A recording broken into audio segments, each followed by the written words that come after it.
Assalamualaikum warahmatullahi wabarakatuh. Beberapa bulan lepas, Kapten Hafiz ada membuat video untuk menyemak imam-imam besar. Salah seorang imam yang disemak oleh Kapten Hafiz adalah Imam Ar-Ramli. Video ni. Selain itu, Kapten Hafiz juga ada membuat semakan terhadap Imam Ad-Subki.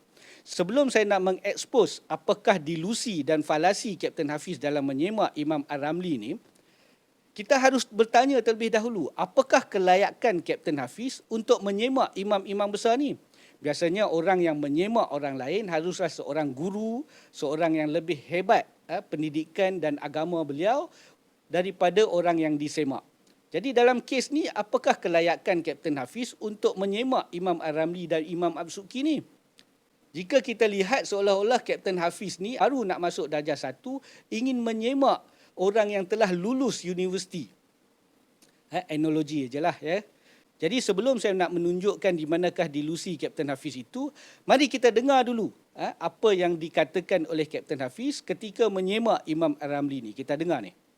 Dan kali ini kita akan semak pula dalil serta penghujahan Imam Ar-Ramli, dan kita akan lihat cara pendalilan dan penghujahan yang berbeza pula. Berlakunya perbezaan ini menunjukkan bahawa amalan bertawasul, beristighosah dengan orang yang telah meninggal dunia ini adalah sesuatu yang baharu. Ia muncul terlebih dahulu. Apabila disoal, barulah dicari-cari dalil. Kemudian bila dicari-cari dalil, kerana itu dah berlaku, orang yang berbeza akan ada dalil yang berbeza. Orang yang berbeza akan berhujah cara yang berbeza sebab amalan itu wujud dulu. Bila disoal, baru dicari dalil. Dan masing-masing akan cari dalil yang berbeza-beza. Okey, kita dengar apa yang Kapten Hafiz katakan. Kapten Hafiz mengatakan bahawa berlakunya perbezaan ini menunjukkan bahawa amalan tawasul, istighosah dengan orang sudah meninggal dunia adalah sesuatu yang baru. Ini adalah sesuatu sangkaan, bukannya suatu kenyataan ataupun fakta. Sebab jika Kapten Hafiz ingin mengatakan sesuatu macam ni, sebab Kapten Hafiz mengeluarkan kenyataan macam ni, berlakunya perbezaan ini menunjukkan bahawa amalan bertawasul, istighosah dengan orang sudah meninggal dunia adalah sesuatu yang baru.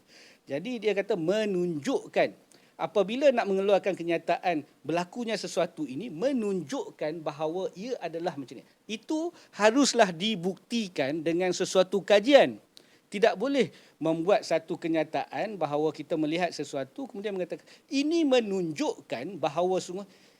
Tak boleh dengan sesuka hati nak mengatakan sesuatu yang kita lihat itu dengan satu sangkaan bahawa itu berlaku menunjukkan. Tak boleh macam tu.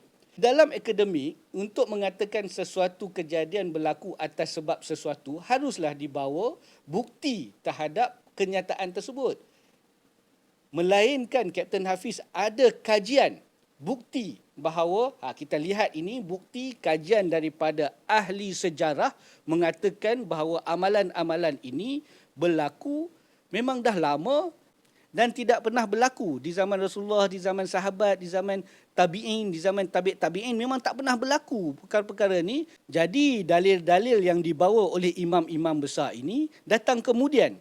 Setelah orang bertanya apakah dalil tersebut, baru imam-imam ini membawa dalilnya. Jadi Kapten Hafiz harus menunjukkan bukti terhadap kenyataan ini, bukan dengan sangkaan. Ini adalah satu sangkaan dan dilusi.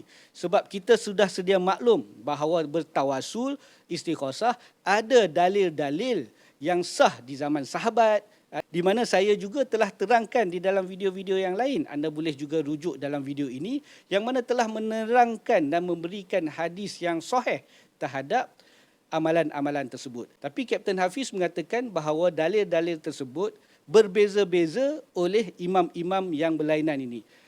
Kononnya Kapten Hafiz mengatakan perbezaan ini berlaku atas sebab amalan tu datang dulu. Apabila orang tanya, barulah imam-imam ini tercari-cari dalil.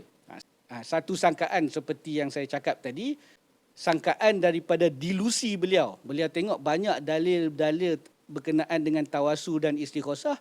Kemudian beliau berdilusi bahawa mungkin sebab amalan ni datang dulu, mereka mencari-cari dalil. Sebab itulah imam ini membawa dalil-dalil yang berbeza-beza. Sedangkan dalil yang berbeza-beza oleh imam-imam ini boleh disebabkan sebab terdapatnya dalil yang banyak banyak dalil-dalil berkenaan dengan tawasul, banyak dalil-dalil berkenaan dengan istighosah, maka Imam As-Subki membawa dalil-dalil daripada sini, Imam Ar-Ramli pula membawa dalil-dalil daripada sini sebab dalilnya banyak.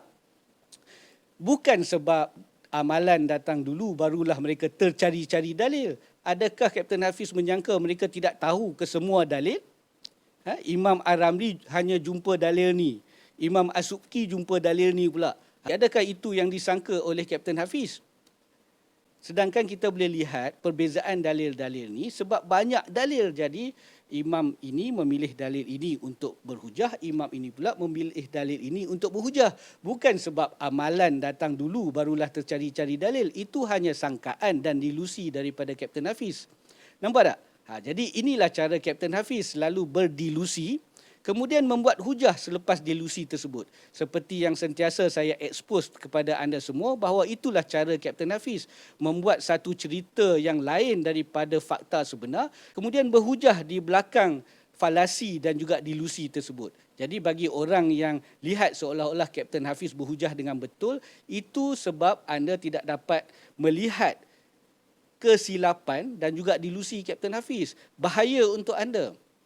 Sangat-sangat bahaya. Jadi bagi mereka yang melihat seolah-olah Kapten Hafiz telah berhujah dengan betul, sebaiknya anda tinggalkan Kapten Hafiz ni sebab anda telah terpedaya dengan kesalahan, dengan dilusi dan falasi Kapten Hafiz.